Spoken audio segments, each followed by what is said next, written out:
independencia tal como se vivió en Junín. Entonces, cuando decimos Junín, nos estamos refiriendo a un espacio que todos conocemos, sabemos dónde está ubicada la región, dónde está ubicado ese espacio, y quizá conocemos parte de su protagonismo. Entonces, al hablar de esta historia de la independencia en Junín, partimos de dos categorías para el análisis. Una es independencia y la otra democracia. Porque hablar de la independencia es referirse a un proceso que no se da solo en 1821, sino que tiene antecedentes que se enlazan al país a la segunda mitad del siglo XVIII, pese a que la resistencia a la conquista española se inició desde 1532, año de la presencia hispana en tierras peruanas.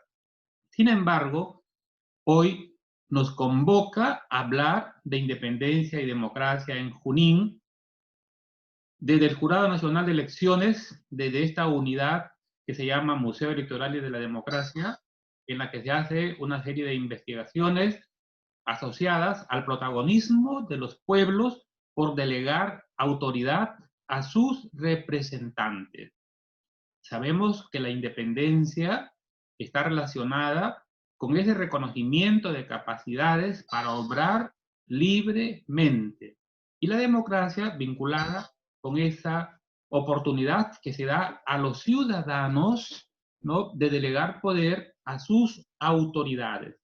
Entonces, si hoy estamos hablando de independencia y democracia Junín en 1821, queremos referirnos brevemente a algunos de los antecedentes del protagonismo en este espacio, porque si bien hablamos de independencia y democracia en 1821, no podemos dejar de mencionar someramente lo que fue el mundo huanca y el universo inca en este espacio, donde vemos a una serie de episodios y de personajes, ¿no? Hemos leído los estudios del doctor Enrique Chipoco Tobar, los de Valdemar Espinosa Soriano, los de Simeón Orellana, y los del panelista de esta noche, de uno de los panelistas, el doctor José Benigno Peñalosa Jardín, dueño de un conocimiento extraordinario, una enciclopedia de esa zona, y que hoy nos acompaña con mucha satisfacción para nosotros.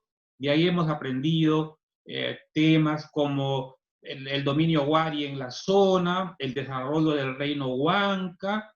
Bueno, recordamos siempre que el río Mantaro se llamaba Jatunmayo y Huancamayo, y así, hasta que vino la época del dominio inca, donde los ayllus del Mantaro fueron incanizados, o sea, Pachacute está asociado al dominio inca, que organizó el espacio en 4 guarancas: Huancayo, Maca, Huarcuri, Choncos, ¿no? Entonces, la guaranga de Huancayo, sabemos, estaba compuesta por casi 3.000 personas que estaban divididas en los pachacos. Entonces, y así, esto es por mencionarles algunos temas vinculados con el mundo huanca y el universo inca. Sabemos que los curacas fueron desplazados del poder y se imponen los gobernadores incas. Sucesos, bueno, que no podemos dejar de mencionar para entender el carácter de los habitantes del Valle del Mantaro. Siempre con resistencia, bueno, amantes de su libertad, buscaban siempre su independencia. Luego podemos mencionar un dato en este mundo virreinal, cuando el presidente Toledo en 1571 dispone la fundación de Huancayo, un hecho que se materializa recién en 1572, cuando ya surge el pueblo, esa reducción, con un cabildo de indígenas reconociéndose a Javier de Silva como el fundador de Huancayo. Entonces, ustedes tienen ahí una imagen donde ponemos una larga historia desde 1532.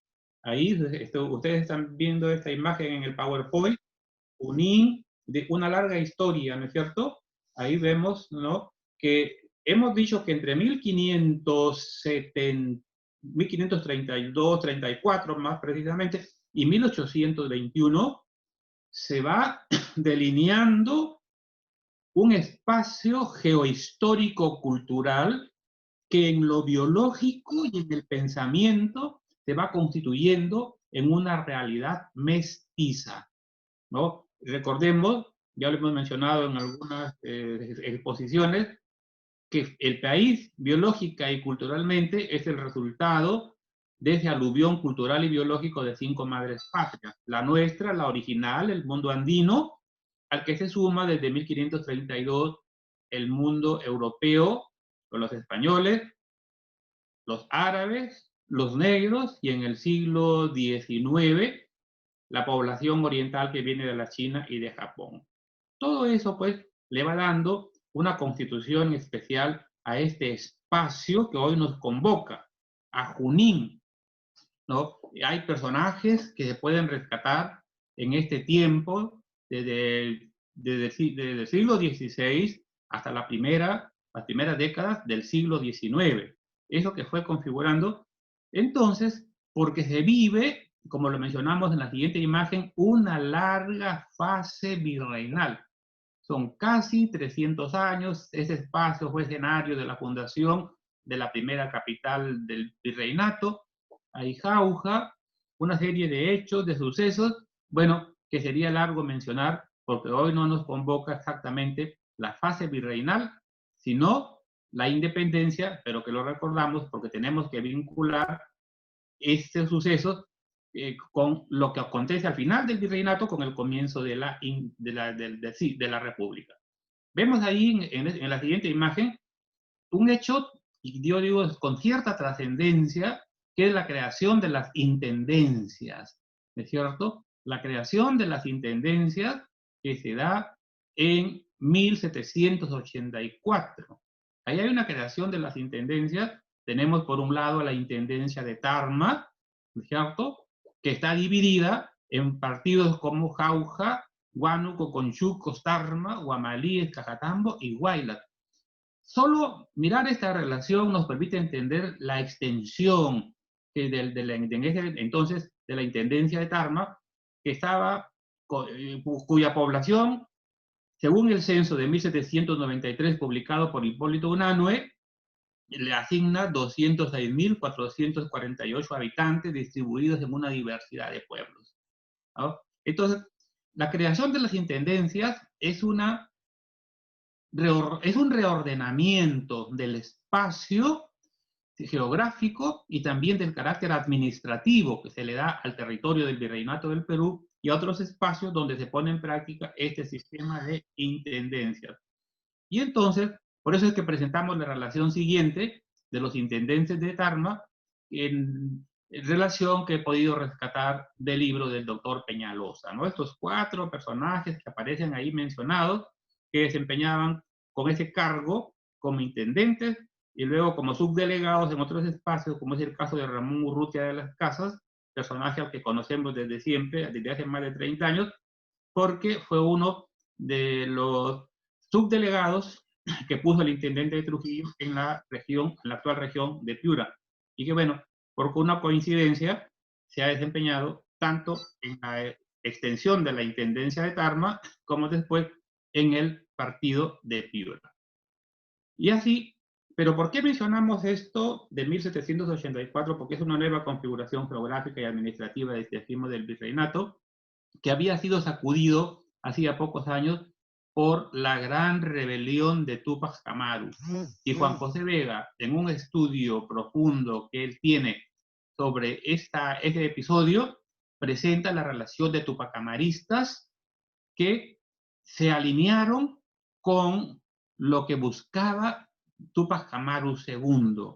Y entonces ahí nos da detalles sobre quienes lo apoyaron también ahí en la zona del Mantaro. Pero ahí nomás, mientras ya estaba así asomándose ese espíritu de independencia, hay un conjunto de peruanos que desde la ciudad capital de la República se congregan y forman lo que se llama la Sociedad Amante del País, ¿no?, fundada por José Baquíjano y Carrillo, y que tiene a un secretario muy dinámico, don Hipólito Unanue. Estos miembros de la sociedad amante del país que se formó, así vamos a decir, como una réplica de lo que había ocurrido en España, que se fundó una sociedad amante del país, luego se fundó en México otra sociedad amante del país, seguida de una en Cuba y luego la nuestra. En esa sociedad amante del país, o esta sociedad, contribuyó a la formación de la conciencia de patria, de independencia, de libertad. Y hubo lectores de este Mercurio Peruano, el órgano de difusión de la sociedad amante del país, también en la Intendencia de Tarma, como podemos ver en la relación de los suscriptos y en otros documentos, donde se muestra que las ideas que aparecen en el Mercurio Peruano, que vendían la idea de patria, ¿no? Tiene lectores también en ese espacio, porque el Mercurio Peruano presenta una descripción geográfica, militar, social, religiosa, económica y en todo sentido de cada espacio. Y entonces siempre partimos de una fórmula que es el conocimiento más sentimiento. Yo no puedo querer lo que no conozco. Y en este sentido tenemos que tomar la palabra conocer como saber, estar enterado. Y el Mercurio Peruano contribuye a eso. En un momento en que no hay radio, televisión, sino que solamente hay lectura, entonces lleva la idea de la patria a todos los rincones del virreinato. Y así los peruanos, donde quiera que se encuentren y que sabían leer, comparten este mensaje con los que no sabían leer. Y esto va formando esa conciencia de patria que nunca se había perdido a lo largo de la dominación de los españoles en el reino del Perú. Por eso es que tenemos a Hipólito Unanue, así asociado a este gran trabajo, que se expresa o se puede resumir en el deseo de ruptura, así, del vínculo político que ataba a los americanos a través de una sociedad estamental con la corona española. Y como reitero, en la jurisdicción de la Intendencia de Tarma hay un buen número de lectores del Mercurio Peruano. Eso lo sabemos no solo por los suscriptores, sino por un conjunto de documentos que hemos consultado en el Archivo General de la Nación principalmente, donde constan los nombres de las personas. Hemos visto cartas particulares y documentos oficiales donde se encargan estas publicaciones periódicas, ¿no? Y bueno, entonces es en este tiempo cuando se pueden citar algunos movimientos precursores en Junín, como estamos viendo en la siguiente imagen. Movimientos precursores, indudablemente que el principal protagonismo que tenemos ahí nosotros es el de Juan Santos Atahualpa, 1742, más o menos 20 años está en el escenario, y es un personaje popularizado que no merece mayor presentación porque los estudiantes lo conocen desde que están en la secundaria. Saben quién es Juan Santos de Atahualpa, su incursión, ya en la universidad hemos leído libros como El Cerro de la Sal y otros, pero que nos presentan a un personaje popularizado. Juan Santos de Atahualpa está en la memoria colectiva de todos los peruanos. Sin embargo, no sé cuántos a nivel regional ahí en el departamento de Junín, en toda la extensión geográfica, conocen a estos personajes que presenta el doctor Peñalosa como Nicolás Dávila, que protagoniza una protesta en octubre de 1781, o a Casimiro Lombato, que también en Jauja, unos pocos años después de esta revuelta de Juan Santos Atahualpa, también aparece en el escenario de las protestas en 1752, a Paulino Reynoso en Chongos en 1780, y a Manuel Aliaga junto con un personaje ya vinculado a la raíz nativa, Marcos Guarocaja, que en Chupaca, es cierto, protagonizan también acciones de rebelión contra el sistema español. Y finalmente a Próspero Astocuri, emparentado con la familia de los Curacas, o caciques desde la visión más occidentalizada, que también está dentro de estos movimientos precursores de la independencia en el territorio del actual departamento de Junín, ¿no? En ese momento, comprensión de la Intendencia de Tarma.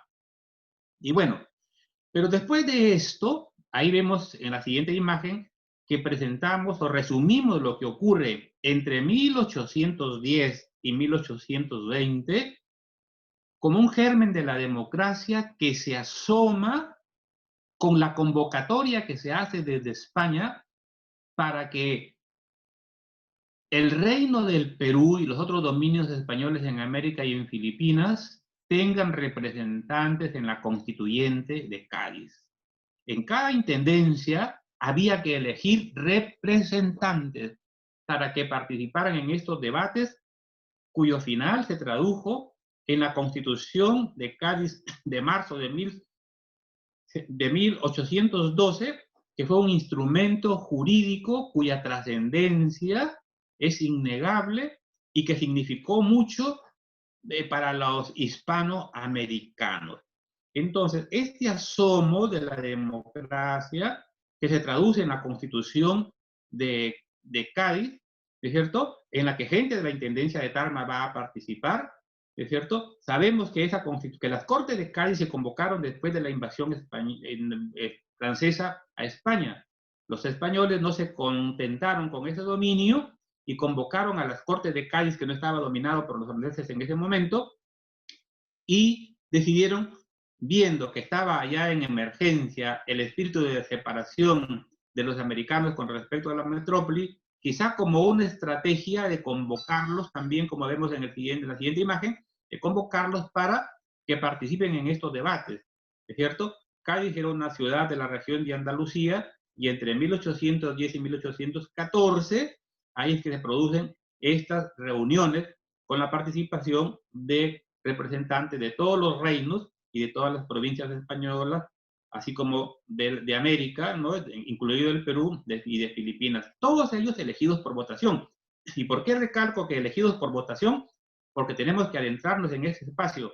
Lo que no había sucedido nunca, las autoridades eran delegadas, nombradas, pero ahora se va a elegir por decisión de los varones quiénes van a representar a determinado espacio o a determinado cabildo. Entonces, por eso es que las Cortes crearon así, impregnado de un carácter liberal o impregnada de un carácter liberal, una constitución con la intención de no quedarse al margen de ese nuevo orden social. La sociedad tenía que reconfigurarse después de un despotismo de siglos, después de tener una sociedad estamental. Recordemos que cuando hacemos la estratificación de una sociedad, o la dividimos en castas, o en estamentos, o en clases sociales. Y en la sociedad estamental, lo que prima para la estratificación es el ingrediente biológico sumado, o sea, sumándosele un asco racial. Entonces, todo eso había caracterizado al mundo virreinal en el caso peruano, e inclusive los criollos, por esa marginación de la que eran víctimas, también estaban de acuerdo, como los mestizos, los indios y los negros, con esa ruptura, con la independencia de su país. Y como vemos en la siguiente imagen, Junín, ¿no es cierto?, no estuvo ajeno a este proceso, porque por Tarma se conoce, por ejemplo, los nombres de dos de sus representantes en esas cortes de 1810. Y el principal, al que he ubicado, es a José Lorenzo Bermúdez, ¿no? Y lo tenemos aquí en mención porque fue uno de los que firmó esa constitución en 1812, en marzo. La Pepa, porque fue el día de San José, se le llamó así a la constitución. Y además de haber pronunciado el discurso fúnebre cuando el que había sido presidente de la constituyente de Cádiz, ¿no?, Morales Duárez, Vicente Morales Duárez, patrono del Colegio de Abogados del Perú, murió allá en España, fue presidente de las Cortes, murió, y a él se le encargó el discurso fúnebre donde destaca las capacidades de ese gran peruano al que debemos tomarlo como el precursor de la inclusión social, porque propuso y logró que el resto de americanos lo apoyaran en esa decisión de que voten los indígenas y que voten los analfabetos. Por eso es que cuando se hacen las elecciones después, a final de 1812, en ese gran proceso electoral que se convocó para toda América, votaron los indígenas y votaron los analfabetos.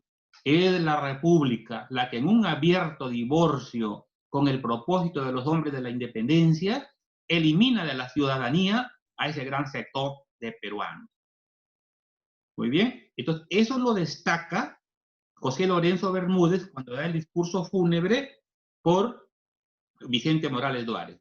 Pero hay una cosa muy importante y por eso la he destacado ahí entre todos, sus pedidos para favorecer a la intendencia. Presenta una relación de pedidos, no a favor de su interés personal, sino que es una relación de pedidos que aparece mencionada ahí en unos documentos en el archivo de Indias. No se ha podido ubicar todavía la relación de lo que pidió, pero sí se hace una síntesis de esos pedidos, destacándose que lo que busca es favorecer a toda la intendencia, ¿no? Ahí. Bueno, y Pablo González también, esto es otro de los representantes, es un sacerdote. Y cuando Susana Yontop Sánchez Carrión menciona, hace un análisis de los pedidos y de la participación de los constituyentes en las Cortes de Cádiz, de los constituyentes de toda América, ahí destaca el papel de José Lorenzo Bermúdez y dice que gran parte de los constituyentes de Cádiz se dedicaron a querer favorecerse en sus prebendas, en sus gastos de traslado, los reintegros y cuando había, pero que José Lorenzo Bermúdez, representante por la Intendencia de Tarma, se propone y presenta esta lista de pedidos para favorecer a todos los habitantes de la Intendencia. Y bueno, estamos viendo en otra imagen que esa Constitución de 1812 tiene, conocemos, ¿no?, los articulados, y ahí se nos dice que la nación española está compuesta por todos los ciudadanos de España y de sus dominios. O sea, que ya la nacionalidad no es privilegio solo de los nacidos en la península ibérica, pero que es lo principal en síntesis de esta Constitución, que nos convierte de súbditos en propiedad de la corona de Castilla, nos convierte en ciudadanos, en hombres libres para tomar decisiones y elegir a nuestras autoridades. Y por eso es que cuando la Constitución llega en diciembre de 1812 a Lima, se jura de inmediato, se envía al interior del país, al interior del virreinato, para que se haga lo mismo, y ocurre esto en Tarma, en Huancayo, en Jauja, ¿no?, en Ica, en Arequipa, en Cusco, en todos los lugares donde había cabildos. Entonces, ¿por qué mencionamos todo esto? Porque esto va fortaleciendo el espíritu de independencia, que si dijimos la sociedad amante del país había contribuido a presentarnos como hombres y mujeres capaces de reconocer que tenemos capacidad para dirigir nuestros destinos, ahora también esta Constitución de Cádiz nos convirtió de súbditos en ciudadanos y ya tenemos entonces esa capacidad para delegar poder a nuestras autoridades, sobre todo a nuestros alcaldes, que antes eran nombrados, designados, ¿es cierto? Y entonces, esa Constitución, como vemos en la imagen a continuación, tiene, yo digo, asomo de inclusión social de parte de las autoridades virreinales, porque donde la población era mayoritariamente quechua, se leía, se tradujo al quechua y se leyó para que los quechuahablantes, estaba dirigida indudablemente, básicamente para los varones, pero como se leía en la iglesia, en una misa dominical, antes de la votación para los alcaldes a fines de 1812, en 1813 y en algunos lugares lejanos en 1814, se leía en quechua, y cuando la población era casi un 50% de quechuahablantes e hispanohablantes, se leía en los dos idiomas. Queda un registro de la Jura de la Constitución en Huancayo y en otros espacios de la Intendencia de Tarma, incluido Pasco y Huánuco, ¿no? Ahí el doctor Valentín Paniagua presentó, publicó un libro de más de 500 páginas, donde aparecen los procesos electorales que se dan en todo el interior del virreinato. Y él comienza no con las elecciones de 1822 para el Congreso Constituyente ya en el Perú republicano, sino con las elecciones que se dan entre 1812 y 1814, porque se puede establecer esta relación entre independencia y democracia. Es decir, que estos procesos electorales, como ya lo vengo diciendo, alimentan ese deseo de independencia, de vivir libre, sin presiones, sino eligiendo a sus propias autoridades. Y en Huancayo queda hasta hoy esa Plaza de la Constitución, que si bien fue comenzada a construir apenas se hizo este proceso, su construcción finalizó cuando Canterac había ocupado la ciudad entre 1821 y 1824. Lo cierto es que estos hechos históricos, ahí en la Intendencia de Jauja, en la Intendencia de Tarma, ahí con lo que sucede en Jauja, Tarma, Concepción y Huancayo, está registrado ahí. Y el doctor Paniagua lo ha rescatado de la Biblioteca Nacional y del Archivo General de la Nación y lo presentó en un consolidado el año 2003, un libro de consulta para todos los que quieren estudiar Derecho Constitucional y parte de la historia del proceso de independencia en nuestro país. Entonces, y como podemos ver, ¿no?, en la siguiente imagen, ahí estamos viendo que después de ese proceso que se experimentó en 1810, hay otras elecciones ahí en la Intendencia de Tarma. Y aquí vemos que se elige en un proceso electoral del 6 de julio de 1813 a don Juan de Mateo Arnao y a don José Justo Castellanos y Urrutia. También a Pablo González Isla y a Domingo Orue. Pero el único que se incorporó, que llegó a tiempo para estar allá en estos procesos de debates de las Cortes Ordinarias, que ya no fueron las Cortes Extraordinarias que dieron la Constitución, sino las Cortes Ordinarias, fue solamente don Pablo González Isla, que también era un sacerdote, cuya biografía ha sido publicada por varios, he visto varios trabajos donde se cita a don Pablo González Isla, porque es un sacerdote que estaba ahí en la región y que, bueno, apareció y el único que está ahí en estos debates de la constituyente, estas Cortes Ordinarias. Luego hay un proceso electoral, ahí vemos, ¿no? También el 14 de marzo de 1814. Ahí, ¿a quiénes se elige? A Alonso Gutiérrez de Cavieres, a José de la Fuente y Chávez, a don Andrés Gomero y a don Pedro Juan Sáenz. Pero ellos habían sido elegidos para estar presentes en las Cortes Ordinarias de 1815 a 1816. No pudieron tomar asiento y no sé si llegaron a viajar o no, porque Fernando VII desconoció la Constitución de Cádiz ahí en 1814 y por lo tanto ya las Cortes Ordinarias no se reunieron como se había programado entre 1815 y 1816. Sin embargo, la participación en estos tres procesos electorales que acabamos de resumir hace que ese espíritu de independencia y de reconocimiento de la capacidad para la toma de decisiones también se viva en toda la jurisdicción de la Intendencia de Tarma, ¿verdad? Paralelamente, mientras eso ocurría, como estamos viendo en la siguiente imagen, se había militarizado. El virreinato del Perú se había militarizado o se multiplicó la militarización cuando se produce el movimiento o la rebelión de Túpac Amaru. Se crearon cuerpos militares en Piura, en Lambayeque, en Cajamarca, en Arequipa, en Puno, en todo sitio.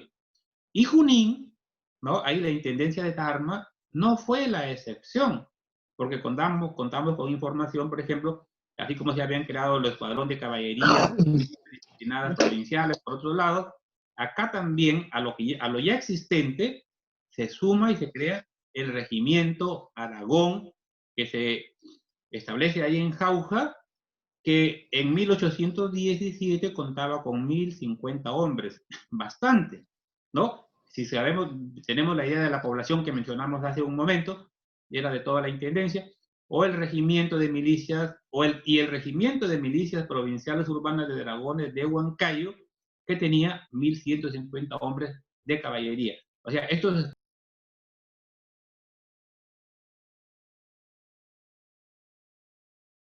Profesor, su micro, por favor. Profesor, su micro. Profesor, su micro.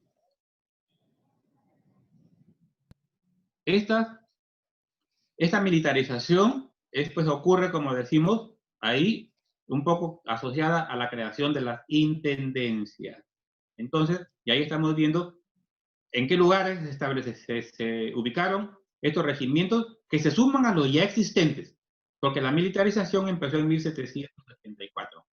Y en 1817 ya Pezuela, que había estado en el Alto Perú, en la actual Bolivia, y conocía perfectamente el deseo separatista de la gente del altiplano, de la Argentina y de Chile, de inmediato consideró al regimiento que estaba en Jauja y al regimiento que estaba en Huancayo dentro de ese plan de mejora de adiestramiento, de capacitarlos, ¿no? De mantenerlos activos, reordenarlos. Y en eso, pues, estos dos regimientos son, bueno, considerados en un proceso de esa naturaleza. Entonces, ya estamos en eso cuando de repente ya se advierte ese deseo de independencia que ya no podía detenerse. La independencia ya no podía eludirse, era una realidad. Casi toda Sudamérica estaba independiente. Sabemos las razones por las que en el Perú se retrasó un poco esta independencia, pero así como las conocemos y sabemos, pues acá estaba el núcleo, el centro del poder realista, todas las fuerzas militares que salían a combatir a los demás partían en buena parte de acá del Perú. Por eso cuando leí la Guerra Gaucha por primera vez en 1974, de Leopoldo Lugones, del argentino Leopoldo Lugones, ahí vi que en un escenario, y luego primero vi la película, cuando los del Alto Perú y del noreste argentino decían veneno para los peruanos. O sea, se referían al ejército realista que habían enviado desde acá para combatir a la rebelión de las Provincias Unidas del Río de la Plata. Bueno, sabemos los episodios posteriores, la independencia argentina, la independencia de Chile, luego se arma la expedición libertadora, y San Martín envió un conjunto, desarrollaron los patriotas una red de espionaje y de personas que motivaban en el sentimiento de independencia a los peruanos, sobre todo donde habían captado que había ese espíritu de deseo de ruptura. Y uno de ellos fue Francisco de Paula Otero, un argentino de Jujuy que se estableció justamente en Jauja. Entonces, Francisco de Paula Otero tenía una comunicación permanente con el general San Martín y le informaba de este espíritu de independencia que había en la zona, en Concepción, en Jauja, Tacna, Huancayo, Chupaca, Guayucachi, en todos esos espacios. Todo eso se puede ver en la colección Gutiérrez Quintanilla, que está en el Archivo General de la Nación, en microfilm, porque los originales están en la Argentina, y ahí se nota pues todo esto que les acabo de resumir, porque ya la presencia de Arenales, que es posterior, ya en 1820, ¿ya? Entonces, pero son evidencias que nos van mostrando cómo hay un deseo de separación política. Hace poco, Margarita Guerra Martinieri, la presidenta de la Academia Nacional de la Historia, dio una conferencia sobre la independencia de Lima y pronunció una frase que la he incorporado aquí en esta exposición cuando hablaba de las actas, o sea, de esos documentos a través de los que se resume la voluntad del pueblo por la ruptura política.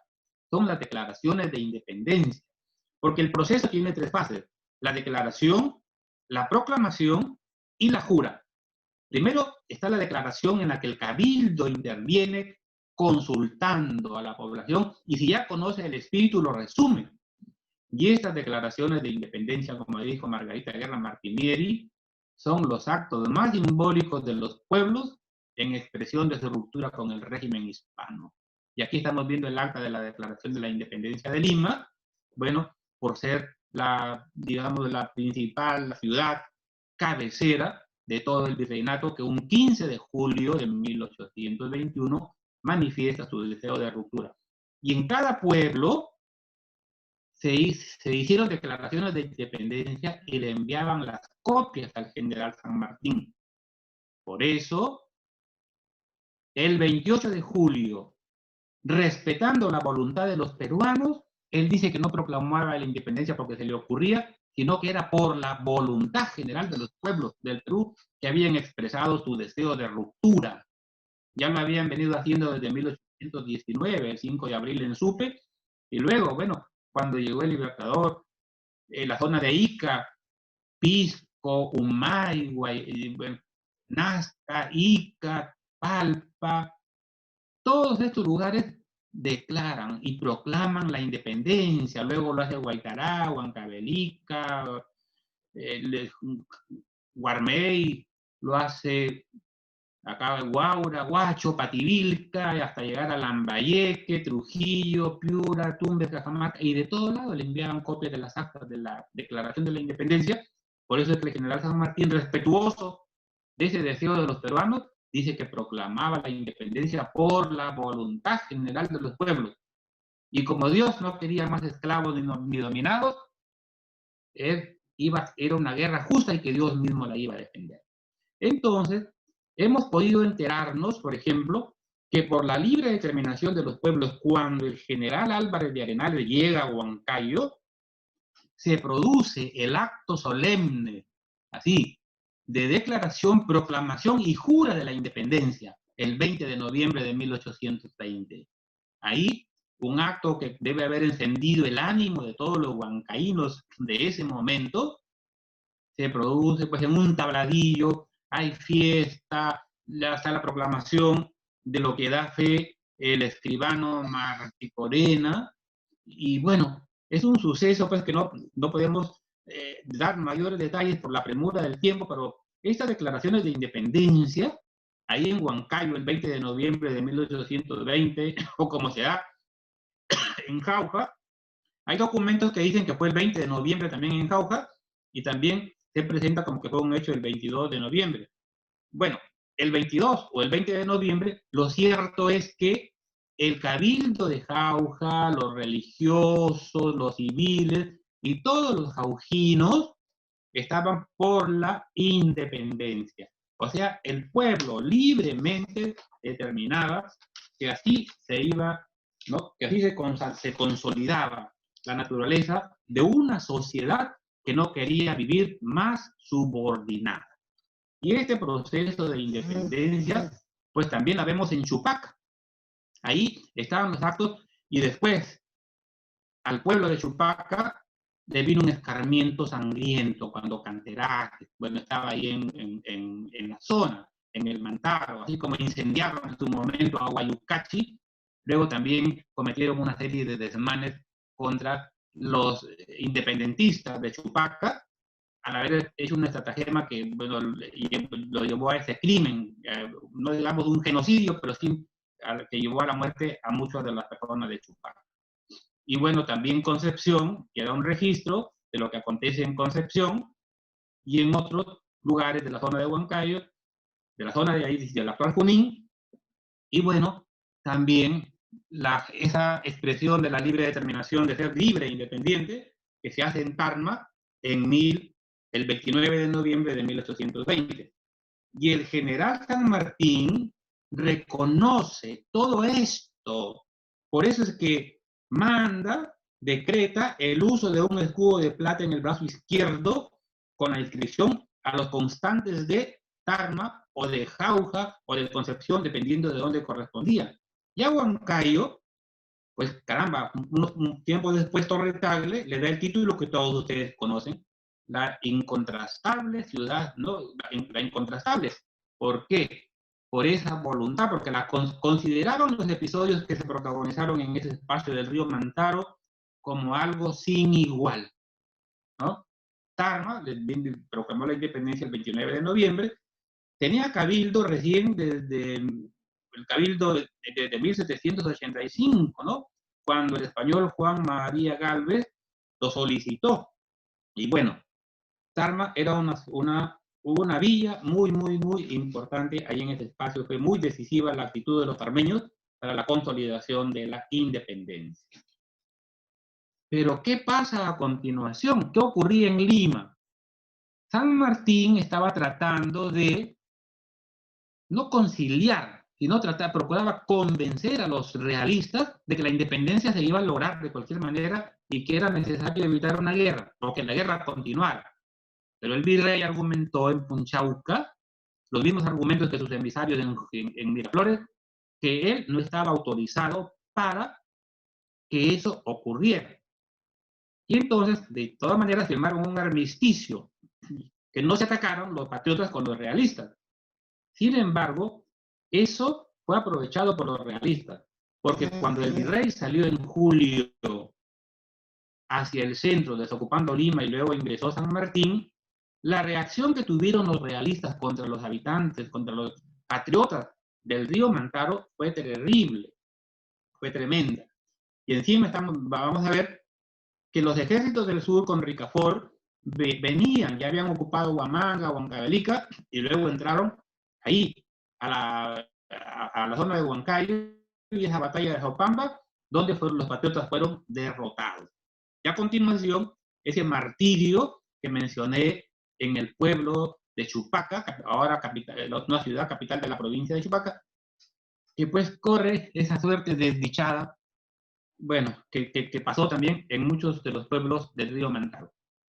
El virrey se fue de Lima, se ha registrado su paso por Jauja, su pequeña permanencia en Ocopa, los días que estuvo en Huancayo y posteriormente salió pues hacia el Cusco, donde instala, digamos, la sede virreinaticia, porque desde ahí empieza a delegar, a mandar, a decretar, ¿es cierto?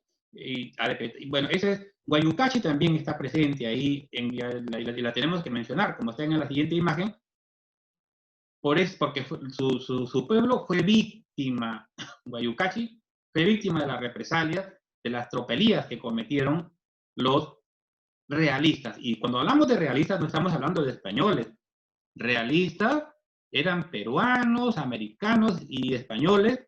La gran mayoría eran americanos que tenían una fidelidad extrema al rey, ¿no? Y aquí estamos viendo, pues, que el aporte de Junín a la independencia fue tremendo. Hay un registro en el Archivo General de la Nación de las cuotas en colecta pública, por un lado, y a nivel personal. Ahí vemos que hay animales en donación, en algunos casos confiscados, aperos para el ejército. Las mujeres cosen la ropa, así se colaboran las mujeres cosiendo la ropa para el ejército, los zapateros, ¿no? Las botas y todos los zapatos, y bueno, y los que no, daban alimentos, lleva para el ganado, dinero, y la iglesia también se desprendió de sus ornamentos de plata. O sea que todo esto en detalle, para el que lo quiera conocer, está en el Archivo General de la Nación. Lo sé porque yo cuando hice el libro de la independencia de Piura, indudablemente que solo acopié información sobre lo que ocurría en esta región, en Piura. Pero eso no me impidió ver la relación del resto del pueblo del país, que igual como lo hizo Piura, como lo hizo el Trujillo, como lo hizo Cajamarca, contribuyeron con todo esto para el sostenimiento de la causa de la independencia. Y que participaron hombres y mujeres de Junín, pues ni qué se diga. Sabemos de las guerrillas y cómo fueron premiadas por San Martín con un reconocimiento especial, un decreto, medallas y todo lo demás. Y hay personajes, así como Juan Santos Atahualpa está en la memoria colectiva de todos los peruanos. Bruno Terreros, ese sacerdote, coronel, que lidera una de estas guerrillas, ¿no? Ahí está Bruno Terreros, bueno, como un personaje, su nombre está recordado en el Valle del Mantaro, en Lima y en otras partes del país, porque hay instituciones educativas y de otra naturaleza que llevan el nombre de este sacerdote que murió trágicamente cuando cruzaba el río Mantaro de una orilla a otra para cumplir con su ministerio sacerdotal. Es decir, que no estuvieron libres o no se quedaron atrás en la participación en la defensa de la patria, ni siquiera los sacerdotes, porque hubo otros curas patriotas como Estanislao Márquez ahí en Huancayo, que recibió un reconocimiento del general San Martín y también del general Bolívar, o en Chongos, el cura Lorenzo Alcalá, o en Chacopalpa, que también está José Bernuy, que fue capitán de una partida capellán de una partida de guerrilleros y que estaba en contacto permanente con San Martín, informándole sobre los movimientos de los patriotas y de los realistas. Y también, bueno, entre otros, podemos contar a don Antonio de la Serna, que en Reyes, actual Junín, fue fusilado el 6 de noviembre de 1822 por colaborar con los patriotas. Civiles, militares, bueno, dueños de tierras, de ganados, gente del pueblo, hombres y mujeres, estuvieron ahí comprometidos en la causa de la independencia. Porque miren ustedes ahí a las Toledo, no hace falta que se las presenten ni que entren en detalles sobre esta madre y sus hijas, porque esa acción con romper las amarras del puente, que después fue reconstruido por Canterac, como consta ahí documentalmente, es una acción patriótica, heroica, que las convirtió en heroínas. Por eso están ahí con una placa en el Panteón Nacional de los Próceres. Están ahí registradas en la Pinacoteca del Centro de Estudios Históricos Militares. Es el heroísmo de las mujeres de ahí del Mantaro, reconocidas por el propio general San Martín al entregarle la banda bicolor con el que se reconoce a las patricias del Perú. Ahí aparecen muchas mujeres. Menciono solamente a las Toledo porque son personajes popularizados en todo el país, así como conocemos a Juan Santos Atahualpa. ¿Quién no conoce a las Toledo cuando sale de la secundaria en nuestro país? ¿No? Y bueno, así como hemos registrado el paso de la Serna por Junín, también está el paso de Simón Bolívar, justo en un momento en que entre los realistas había conflictos. Olañeta se había levantado contra el mismo ejército realista y el virrey La Serna decidió que parte del ejército que estaba en el Mantaro lo fuera a combatir. Eso generó mucha preocupación en Canterac, porque sabía que si parte del ejército se iba, los patriotas podían aprovechar la ocasión, o por lo menos iban a presentar condiciones más favorables para los patriotas. Bolívar ya estaba rumbo a Junín. Y es en estas circunstancias, desde el levantamiento realista, allá en el Alto Perú, por Olañeta, la partida de parte del ejército de Mantaro hacia el sur y la avanzada que tenía Bolívar, lo que va condicionando todo este suceso que conocemos como la batalla de Junín. ¿Es cierto? Ahí tenemos a la vista una arenga que Bolívar pronuncia el 2 de agosto ante el ejército. Ahí aparece en la siguiente imagen la arenga completa, que todos la conocemos, muchos de memoria quizá, pero Bolívar captó ese deseo de rompimiento y el deseo de los soldados por enfrentarse a sus opresores y lanzó esta arenga que multiplicó ese deseo de independencia, de libertad, de luchar por una América libre entre sus soldados, entre los oficiales y los subalternos, todo, porque comenzó diciéndoles esto, ¿no? Que la obra de este enfrentamiento es un mandato del mismo Dios, porque no quería esclavos, no quería hombres sometidos, y que por eso, después de la victoria, el Perú y la América y todo el mundo iban a mostrarse complacidos por ese suceso. Entonces, se produce la batalla de Junín, tenemos ahí ese mural que en el Centro de Estudios Históricos Militares de Perú se hizo en el Panteón Nacional de los Próceres, por toda la gesta de la independencia, con sus principales protagonistas, y ahí tenemos los nombres, ¿no?, de algunos héroes de Junín. No puedo entrar en detalles de la batalla porque todos los conocemos de sobra. Sabemos que Bolívar, Sucre, Rasturi, Suárez, Necochea, Cipriano Peñalosa, de ahí del Mantaro, dejó su huella, había dirigido unas guerrillas también Cipriano Peñalosa, y ahora se destaca ahí, en la batalla de Junín, tanto como lo hizo el piurano Miguel Cortés del Castillo, que murió en un reto que tuvo con un realista, pereció ahí en la batalla de Junín del 6 de agosto de 1824. Y bueno, pero al lado de esos hombres súper conocidos, en el Centro de Estudios Históricos Militares del Perú, en su archivo, están las fojas de servicio de otros huancaín, de otra gente de Junín, como Faustino Aliaga, natural de Chupac. Es un militar cuya vida, cuya biografía, tanto como la de Manuel de Arancibia, de Pedro Bermúdez Ascarza, que llegó a ser general, de Manuel José del Burgo y de José Cornejo, las he publicado el año 2018 en mi diccionario biográfico de Beneméritos a la Patria, porque aquí en el Centro de Estudios Históricos Militares se cuenta con un archivo valioso, donde todo el país está presente, de todos los rincones de la patria se dio sangre y se desafió ese momento tremendo de luchar por la independencia de nuestra patria. No sé cuántos conocerán de los boncaínos que nos están escuchando, de la gente de Junín, a estos otros personajes, más allá de los que son popularizados, pero así como les presento 5, hay otros, una lista, que la lista es grande. Y bueno, cuando Bolívar llega en Huancayo el mismo día de la batalla de Junín, el 6 de agosto entra al pueblo de Reyes, y ya luego cambia de nombre a Junín, se registra su paso por Palcomayo el 8 de agosto, su presencia en Tarma el 9 de agosto, su entrada a Jauja el 10 de agosto, su paso por Concepción el 13 y su permanencia en Huancayo del 13 al 20 de agosto. Ahí se queda, ahí decreta, ahí determina, ahí ordena. Es como si en ese momento Huancayo se convierte en una especie de capital en la campaña de Simón Bolívar, ahí a esta parte del país.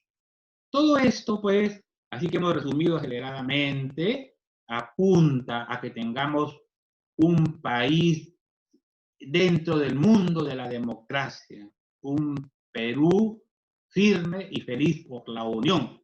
Faltaba un poco para llegar a diciembre y que se protagonice la batalla de Ayacucho y bueno, y se consolide la independencia del Perú y de América.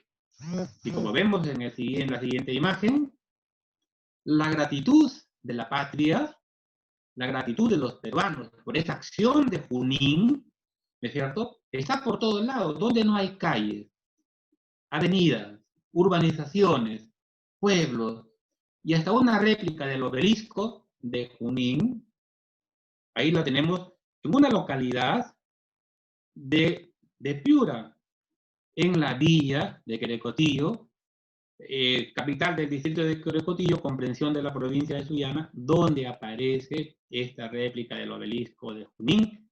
Y bueno, porque el país entero agradece esa gesta que se protagonizó allá en el Valle del Mantaro.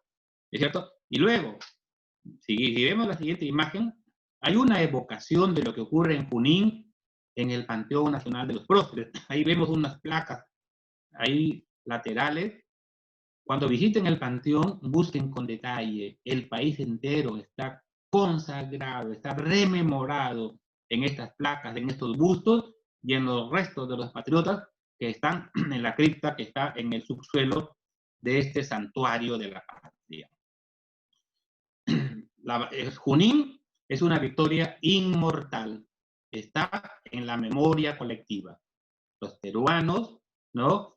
Tenemos ese gran recuerdo, ese gran recuento por este episodio que tiene que ver con la consolidación, ¿no?, de la independencia y que está ligada a figuras como Sucre, Bolívar, en este momento San Martín I, y bueno, y todos los patriotas cuya enumeración sería larga. Entonces, con esto lo que queremos decir es que hay una relación tremenda entre estas dos categorías para el análisis, independencia y democracia. Practicamos esa democracia que comenzó de manera incipiente con las elecciones por la Constitución de Cádiz y la fortalecemos en 1822, cuando se elige a los representantes para el primer Congreso Constituyente y la Intendencia de Tarma no estuvo ajena a tener sus representantes en este proceso de 1822, más allá de los sucesos que se habían protagonizado en otros momentos. En 1822, ya con ese asomo al mundo democrático, la Intendencia de Tarma, elige como diputados titulares a Miguel Otero, José Iriarte, a Mariano Carranza, a Rafael Mancebo y a Carlos Pedemonte, y como suplentes José Noriega y a José María Galdiano. O sea, el mundo de la democracia necesitaba de un país libre para ejercerse plenamente.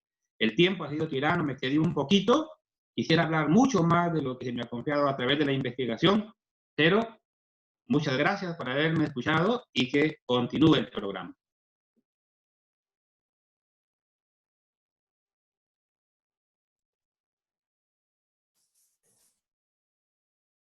Muy bien, muchísimas gracias a la conferencia dictada por Miguel Arturo, ¿no? Que, como lo mencionamos en un inicio, como parte de la historia regional, nos permite tener un panorama totalizador y que es importante, ¿no? Conocer cada uno de nuestros sucesos en las distintas regiones y fortalecer la diversidad que actualmente se reconoce en un territorio y a puertas del bicentenario de la independencia.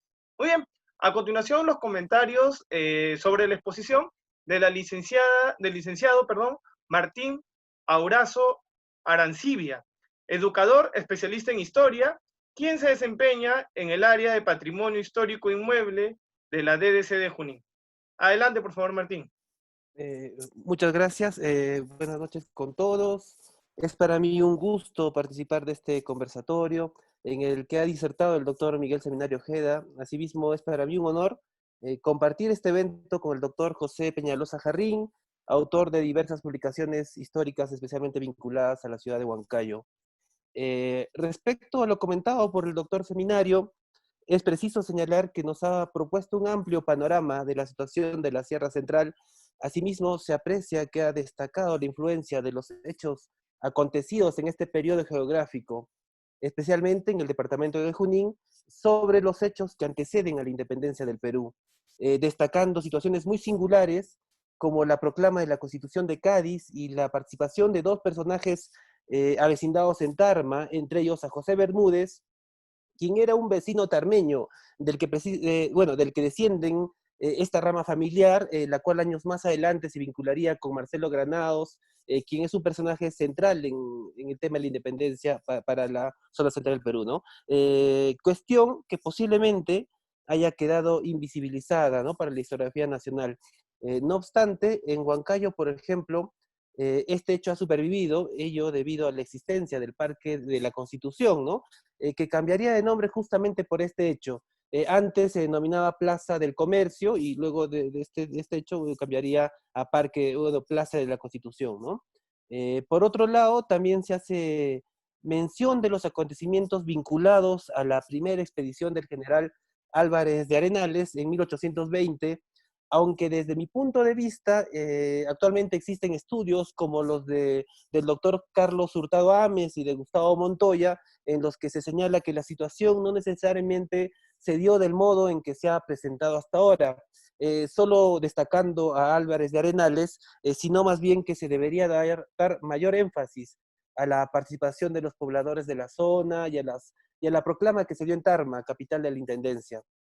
No obstante, también es de destacar que este periodo aún tiene muchas posibilidades de estudio, en vista que la historiografía local no hace otra cosa que repetir las versiones que se indican sobre este hecho. Así, por ejemplo, autores como Bolívar Espinosa, Aquilino Castro, entre otros, solo repiten los mismos hechos y agregan detalles totalmente cuestionables hoy en día.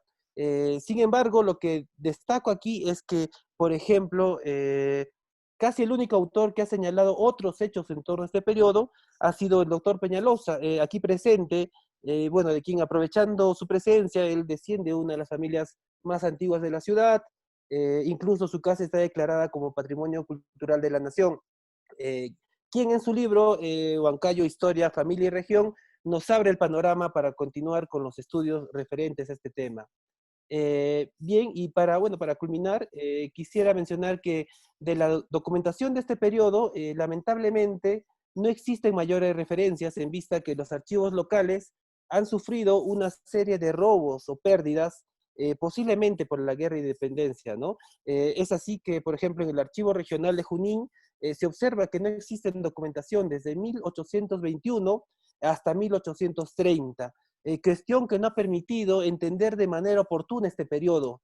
Sin embargo, de lo que sí podemos observar, algunos detalles desde la siguiente década de 1830, exactamente de la posguerra, periodo en el que Huancayo, por ejemplo, se tiene el recuerdo del paso de Álvarez de Arenales como el saqueo o robo de Arenales, ¿no? Con ello dando a entender otros hechos que deberían ser estudiados, sobre todo en este contexto en el que celebramos el bicentenario de este acontecimiento. Bien, no quiero extenderme más, muchas gracias.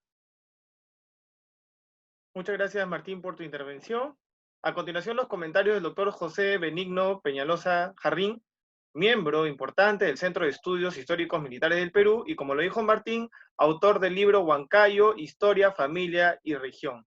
Adelante, doctor José Benigno. Muchas gracias, en realidad ha estado muy interesante, y ya no solamente han hablado sobre la independencia, sino también de cómo los huancas también, ellos fueron democráticos en parte. Yo digo democráticos en el sentido de que ellos aceptaron en primera instancia que Francisco Pizarro hiciera la capital, que fue en Jauja, y no fue en Huancayo, sino fue escogido en Jauja,